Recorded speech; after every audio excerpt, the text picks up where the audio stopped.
Welcome to the GK61 Modding Guide. Let's get right into it. But if at any point during the video you want to check out any of the materials or the GK61, you can click right over in the left corner to see all the tools and the products I use to mod the GK61. But let's jump right into step one. All right, step one is to remove the keycaps and the switches. You should have a keycap puller and a switch puller that come with the GK61. If not, they're super cheap and easy to find.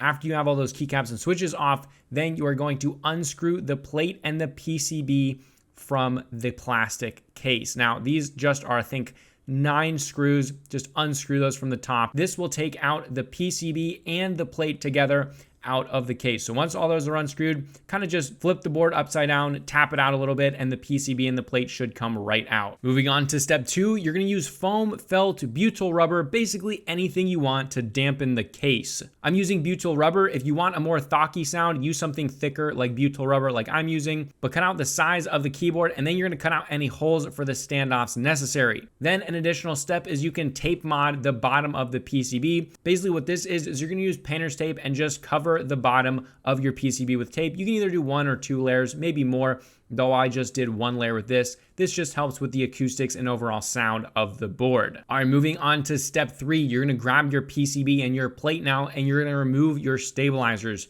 You're gonna do this by pressing on the small pins. You see these little small pins, you just press them in with your nail or a tweezer or whatever, and then kind of push up and they'll pop right out. After that, just pull them right out. And if you're gonna use your stock stabilizers and mod them, then you can just take those out, take them apart, and clean them off. All you do to take them apart is turn them 90 degrees, pull the wire out, and then everything should kind of come apart. However, I'm not gonna be using the stock stabilizers. I'm actually using Asceny's new stabilizers, which I'm actually really impressed with how this came out. And I absolutely recommend them if you want some really nice stabilizers. All right, so step 4, we are gonna be modding the stabilizers. This is probably the most tedious and difficult part of the whole build, but don't worry, it's quite easy. All right, so first off, separate the stem, housing, and wires. After this, grab your medical tape. We are going to be doing the Holy Mod. You can use Band-Aids, but I do recommend medical tape as it's less wasteful. Now cut a piece of the medical tape, a long piece with the width of the hole in the stem of the stabilizer. Okay, so that's a lot to say, but basically you're just cutting this to the width of that little hole that you see in the stabilizer. After you get that all cut out, you're going to feed the piece of the medical tape through the hole with a slant on it. There's a flat section with 2 holes, and then on the other side, there's 1 hole and it kind of has a slant on it. You want to stick it in the one that has the slant until it is flush with the angled section. You then want to stick that piece of tape down and stick it kind of with your tweezer to the angled section, and then move to the flat section and stick it down there.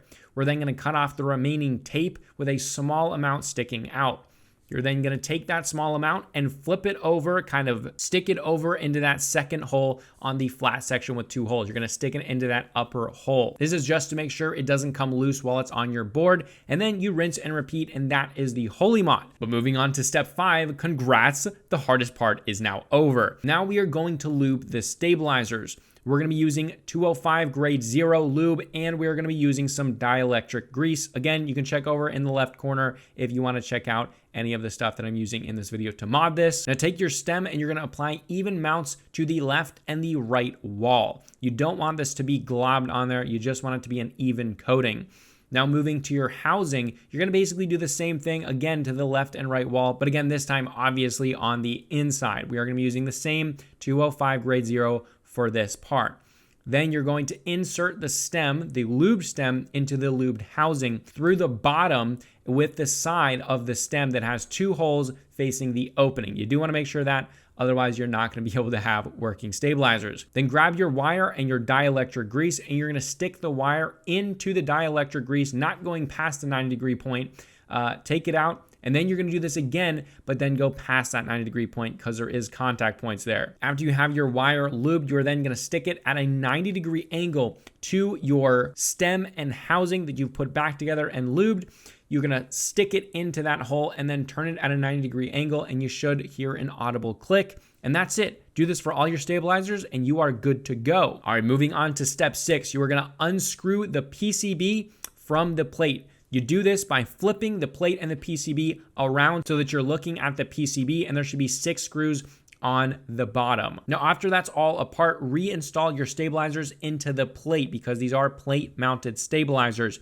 Now, if you're using the Asceny Stabilizers like me, you do not need to do the Band-Aid mod, as these are very tight in the plate, which is perfect because these do feel more like PCB mounted stabilizers, which is what they were going for. However, I really do recommend that you install these without the PCB on, which is why we had you take them off and then reinstall the stabilizers. Now, moving on to step 7. Put your pre-cut felt silencer. I got this thing for like 10 or 11 bucks. It saves a ton of time and it totally changes the sound. This is an absolute must. Again, there's Amazon links below, or you can check in the left corner to check out this exact same thing, but cut out any holes necessary for the PCB to plate screws. So not the actual case screws, just the PCB to plate screws. I leave the case screws because the screws actually go through the felt. However, with the PCB and plate ones, they don't. It's not quite as easy. Now, after you have your felt silencer all cut with those screw holes and placed on there and set in there nicely, reassemble the PCB and plate by screwing in the 6 screws on the back of the PCB. Moving on to step 8, you're gonna reinstall your PCB and plate into that case and then screw in all of the case screws back down.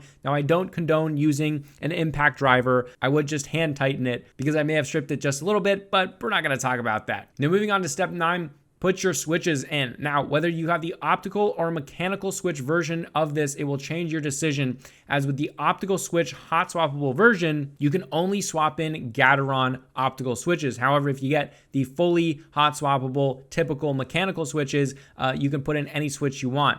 Now, I am using Gateron yellows. I actually got this with Gateron optical blues. So I actually bought some Gateron optical yellows that I lubed, and then we're putting it in this keyboard, and the Gateron lubed yellow switches are freaking amazing. The optical ones are awesome. But if you got the fully hot swappable mechanical version, just swap in any switches that you want into this. I do highly recommend lubing them. If you don't know how to do that, there's a ton of videos on YouTube showing you how. But moving on to step 10, this is the fun part. Once all the switches have been installed, it's now time to put on keycaps. Now, I'm using Akko white on black keycaps, an ASA profile. I have been obsessed with these because of the quality, the different colorways, and the price. These were only like 60 bucks for really high quality ones. I definitely highly recommend this. So again, check them out in the left corner. But there we go. It is fully modded. Here is a before and after sound test of the GK61.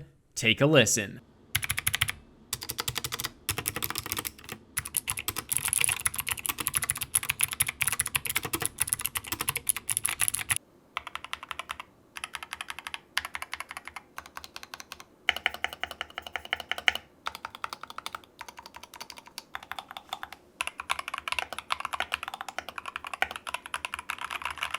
But yeah, I am so happy on how this came out. Again, if you want to check out the GK61 or anything that I used to mod it, you can check over in the left corner, or you can check in the links below. The optical switch version of this is cheaper than the mechanical switch version.